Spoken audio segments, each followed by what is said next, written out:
Ketosis and ketoacidosis. Are they the same thing or are they actually completely opposites? I'm going to explain that so you get it once and for all. Coming right up.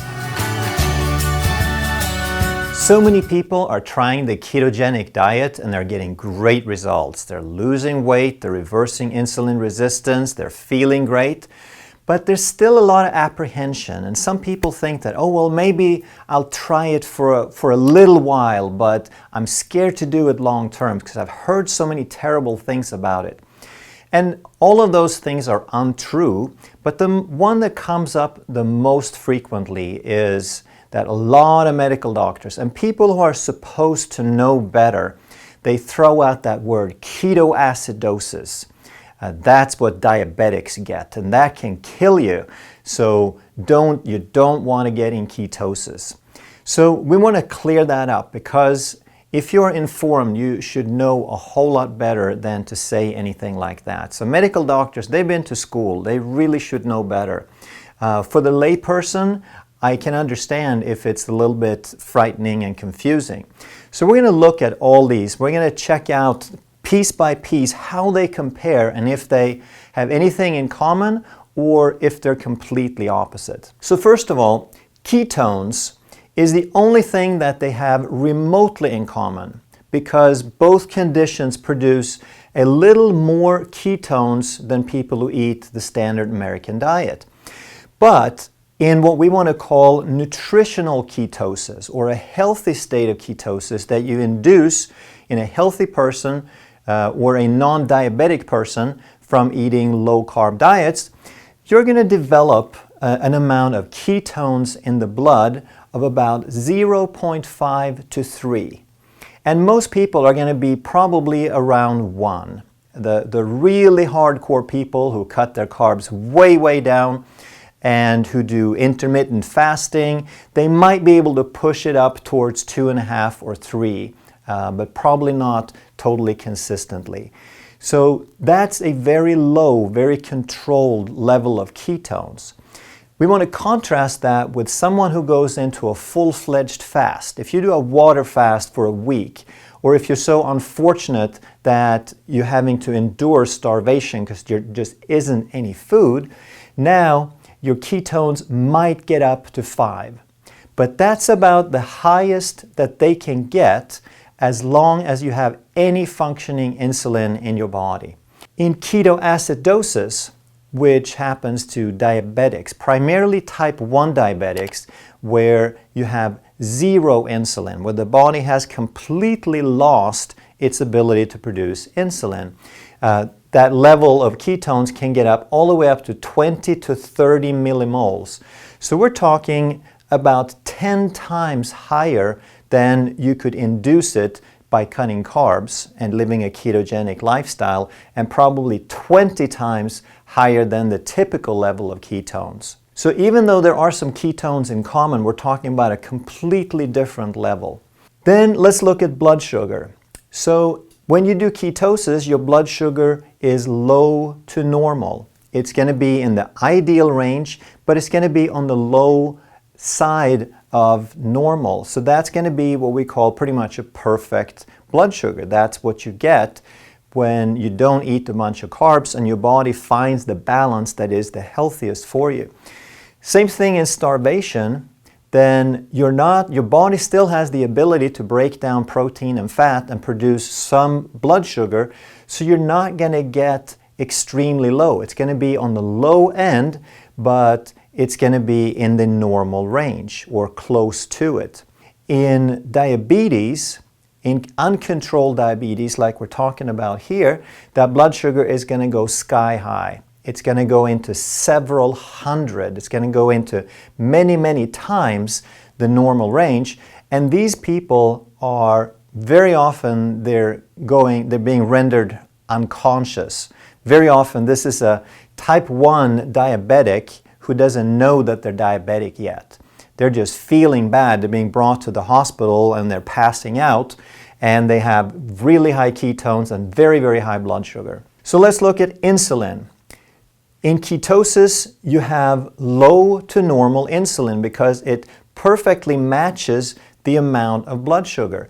You have low to normal insulin because there is a low to normal need for insulin. Your body produces exactly what it's supposed to. Same thing in starvation. But in type 1 diabetes, you have zero insulin. You have none.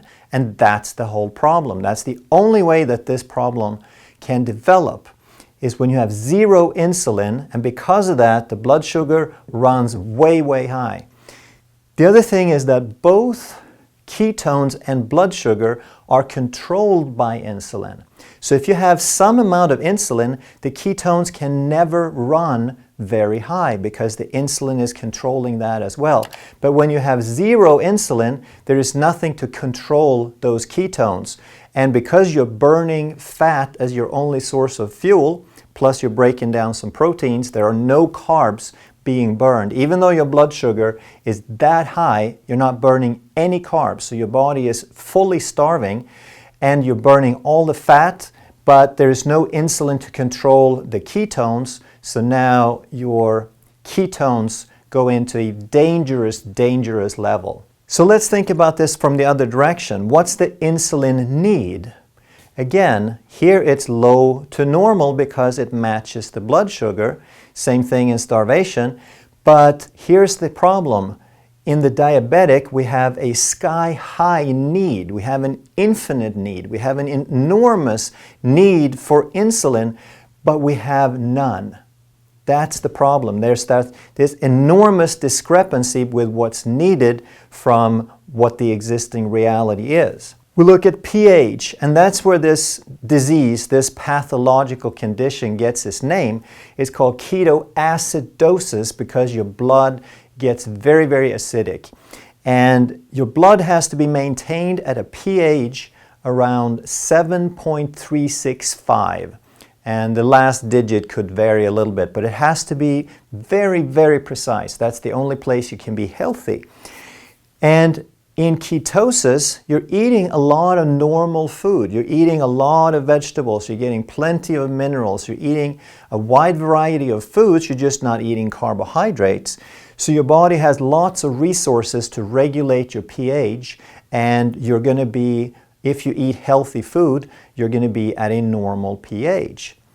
The person in starvation is probably going to start slipping a little bit toward acid because they don't eat any food. They have a little more ketone, but they also don't have any resources. Their body is running out of stuff to manage things. And the pH in the ketoacidosis, in the diabetic ketoacidosis, is turning lethal. It is dropping enough that this person is dying. This is a medical emergency. They're being brought in to the emergency room on a stretcher, and hopefully if they get to them in time, they'll save their lives. Without medical intervention, this person is dead. No exceptions. Physiology. How is the body working? How are all the metabolic processes being managed? Well, in nutritional ketosis, they're being perfectly balanced. There are all the needs are met, and the body can manage everything that's needed perfectly. The blood sugar is managed, the insulin is managed, the ketones are managed, the pH is managed. So this is a very healthy person if they eat healthy food. The starving person, their physiology is not sustainable because they're not eating, so they can go on for weeks or maybe a couple of months, but slowly they're going to be dying if they don't replenish anything. The health of the starving person is kind of a little dichotomy there because short term it can be very powerful healing. You can allow your digestive tract and your digestive organs to recover. So a lot of people do an extended fast to heal their body, but even so, it's not sustainable, and beyond a point, their health is going to be declining because they're not providing the body the nutrients they need. And of course, in ketoacidosis, their physiology is in total chaos. There's nothing that's working. Everything is going downhill, it is sinking, it is dying. Their health like we've talked about, this is a medical emergency, and these people would die every time unless you can get them to a hospital and get them some insulin injected. The key thing to understand is that this is normal physiology. This is controlled physiology. Everything, every parameter is where it should be based on what we are doing, and we can sustain this long term, whereas here we have zero insulin. The person is starving. They have no access to their blood sugar, zero. As a result, the ketones are running into a lethal, pathological level. We have a sky high. We have an enormous need for insulin, and we have zero. That's why this is not the same thing. It's not even close. They are actually the complete opposites, because here we have a low insulin need. Here we have an infinite insulin need. Here we have the appropriate amount of insulin, which matches the blood sugar. Here, the insulin has no match to the blood sugar. So when someone says that they're the same thing, they just don't understand what they're talking about.